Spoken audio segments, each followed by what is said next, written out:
Good show. Who cares what I think? Moonjumper here, and welcome to Who Cares What I Think. Episode 21 is not what I had planned, but when big Star Trek news drops, well, it drops, and these two topics are certainly worth discussing. This is not so much a review, just a little commentary. I'll have plenty of analysis of Picard's second season and Discovery's fourth season in a forthcoming episode of Who Cares What I Think. Let me just say that as of the first 3 episodes of Picard Season 2 and Discovery's 4th season now complete, that both series have shown marked improvement. Discovery was actually watchable this season, and that's saying something. But we'll get into all that in an upcoming episode. But immediately, I want to talk about the news we're getting about Stange New Worlds, which is quite a head-scratcher. Then I want to touch upon something that occurred in Discovery's 4th season finale, and warning, it is something of a spoiler, although you've probably already seen the news, but it's not something that directly affects the plot. It's just a reveal of a particularly partisan guest star making a cameo appearance, which is kind of hilarious and a little eyebrow-raising at the same time. So, spoiler alert to that, but first, Stange New Worlds. I guess you could call this a spoiler alert, but CBS spoiled it themselves, so don't blame me. You've probably already seen the news. Vampire Diaries alum Paul Wesley will be portraying none other than James T. Kirk. We're told in Season 2. We haven't even seen Season 1 yet, they're already promoting Season 2. But the concerning issue is that Paul Wesley, who's going to be 40 years old in July, just based on the 3 stripes on his uniform sleeves, we're not talking about young Lieutenant Kirk or even young Commander Kirk. 40-year-old Paul Wesley appears to be portraying Captain James T. Kirk on a series supposedly set at least 7 years before the original series. Oh boy, Discoverse strikes again.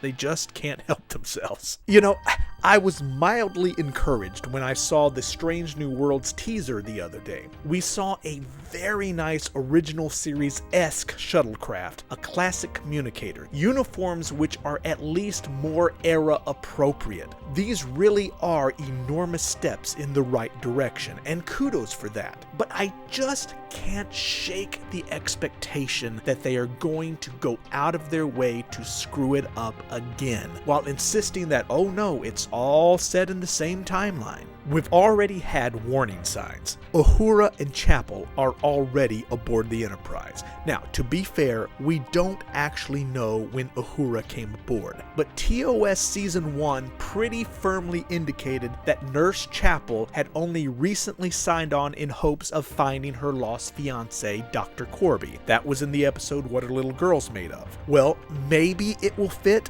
We'll see. But then we also have a regular cast member strongly implied to be a descendant of Khan Noonien Singh, a character named Laan Noonien Singh, as part of the regular Enterprise crew. Now, if you follow my channel, you've heard me preach that Spock having a previously unknown adopted sister named Michael Burnham, yeah, she's kind of shoehorned in. It's possible that she and Sybok were both just conveniently off screen in yesteryear. So, Spock not mentioning her on screen in the original series or the movies is not in and of itself a violation of continuity, because Spock having an adopted sister was never relevant to any previous plot. No more than we should be shocked to learn that Uhura has a brother or sister. People have families. That is not shocking.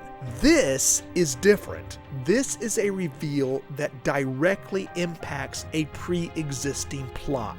This does seem like something that should have come up back in Space Seed. It is kind of noticeable that neither Spock nor Uhura would have brought up the fact that, fascinating coincidence, Captain, that we should be the ones who would come across the sleeper ship of Khan Noonien Singh. Uhura and I actually served with his great-great-great-great-granddaughter right here on the Enterprise. In fact, didn't you meet her too, Jim? What? Spock? No, I don't know her. What are you talking about? I didn't sleep with her. No, that is kind of weird. I mean, I guess not impossible. I mean, maybe they spoke of it off screen, but no, this really is more than a shoehorn. This really is a continuity issue. However, this thing with Kirk is especially worrying. Yes, there's the question of young Kirk already being a captain this early on, but don't forget, Alex Kurtzman wrote Star Trek 2009, where Kirk was promoted to captain right out of the academy. So this is mild by comparison. But there's also the dilemma, as I just mentioned, of the actor Paul Wesley being too old for the role of young Kirk. The guy is 40. Now, don't misunderstand. I'm not Gen Z saying, ooh, that guy is old. Believe me, I would love to be 40 again, and I would give anything to be 1/10 as good looking as Paul Wesley. That's not the point. I'm talking chronologically. I'm begging the Discoveryverse to do something that isn't anachronistic just once. They can't do it because, for one thing, they don't watch Star Trek. They don't want to be bothered, but they will sure as hell write a prequel to it. I bet you if you asked Alex Kurtzman, Alex, nope, put that phone down, do not look at Memory Alpha, answer me this one question. Alex, during the first 2 seasons of Discovery, chronologically, who should have been serving aboard the USS Farragut? Are you confident Alex Kurtzman could answer that question without looking it up? Did he even bother to look it up before introducing Captain Kirk to Strange New Worlds? I hope so. I guess we'll find out, because here we have Paul Wesley, fine actor, good looking, but he's 40 years old. He's older than Shatner was in the original series, and here he is playing Kirk, who should be in his 20s at this point and will be in his early 30s years later in TOS. That doesn't make any sense. Unless it's more time travel, to which I say, really? Again?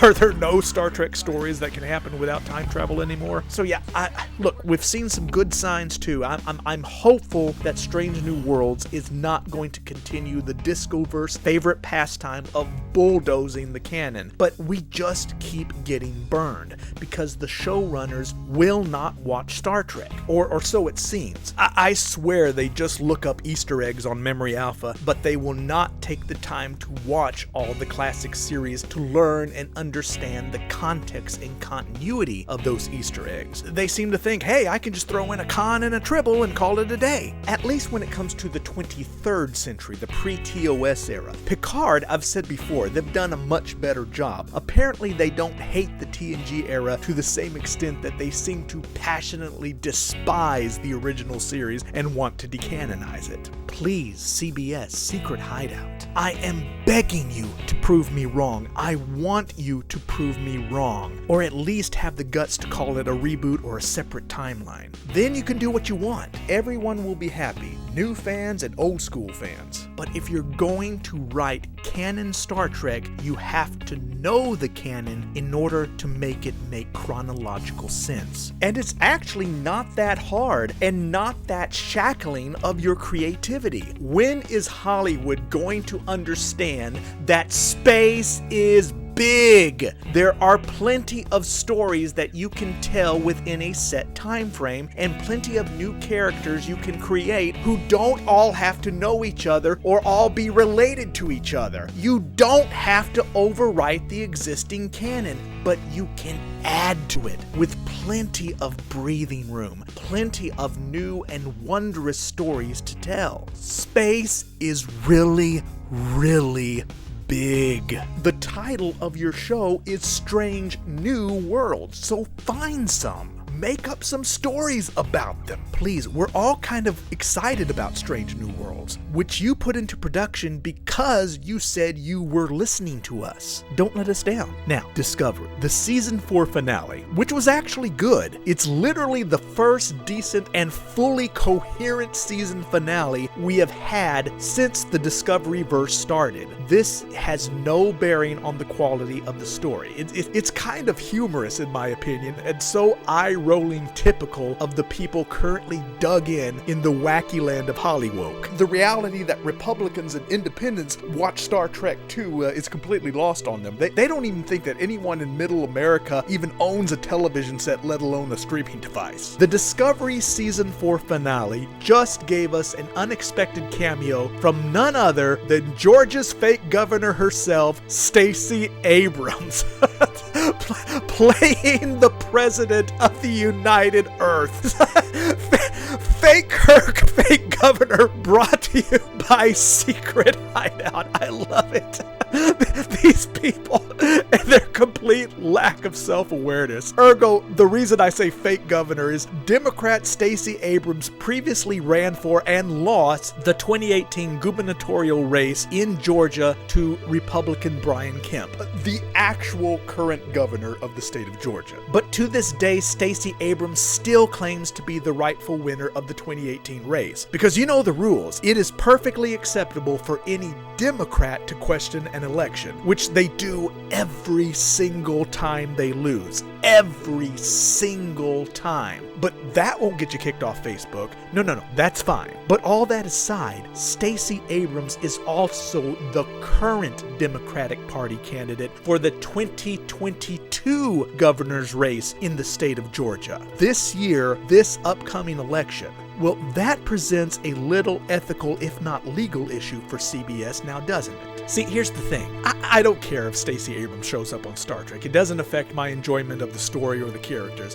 And she actually did a fine job playing the president. I'm sure a bunch of viewers and especially journalists and everyone on the set had to light cigarettes after that great experience. And supposedly Stacey Abrams is legitimately a Star Trek fan. And that's fine. I don't begrudge her of that. And I hope she enjoyed herself being on set. I do. With any luck, maybe she actually encouraged some of the showrunners to watch Star Trek. They might actually listen to her. But the ethical issue, potentially even legal issue for CBS, keep in mind, I'm not a lawyer. I am certainly not an authority on Georgia campaign finance law, but I'm asking the question, is that Stacey Abrams is not a former politician, not a former candidate making a cameo on Star Trek. She is the current Democratic Party candidate for governor of the state of Georgia, receiving a very glossy, very flattering, very expensive campaign commercial from CBS. If nothing else, you would think that would raise an eyebrow at the Re-elect Kemp for Governor campaign headquarters, if not the state attorney general.